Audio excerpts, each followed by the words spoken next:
Hi guys, ఇవాల్టి video ఏంటంటే Vijayawada ఆర్ఆర్పేటలో municipal water తాగి ఎంతోమంది డయేరియాకి ఎఫెక్ట్ అయ్యారు. మన గవర్నమెంట్ ఎప్పటికప్పుడు అప్డేట్స్ తెలుసుకొని దానికి తగిన చర్యలు అయితే తీసుకుంటున్నారు. అందుకని కంగారు పడవలసిన అవసరం లేదు. ఇంటింటికి మినరల్ వాటర్ని తీసుకొస్తున్నారు. ఏరియా వైజ్ వాళ్ళే తీసుకొచ్చి వేస్తున్నారనమాట మినరల్ వాటరు.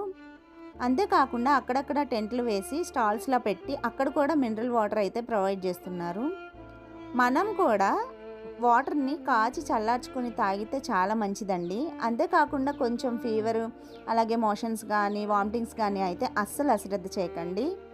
ఎందుకంటే ఆర్ఆర్పేటే కాకుండా రెయినీ సీజన్ కాబట్టి అందరూ కొంచెం జాగ్రత్తగా ఉంటే మంచిదని నా ఉద్దేశం. హెల్త్ కన్నా ఏది ఇంపార్టెంట్ కాదని నేను అనుకుంటాను. ఫర్దర్గా అప్డేట్స్ కావాలంటే ఈ నెంబర్కి కాల్ చేయండి. ఈ వీడియోని మాత్రం తప్పకుండా షేర్ చేయండి.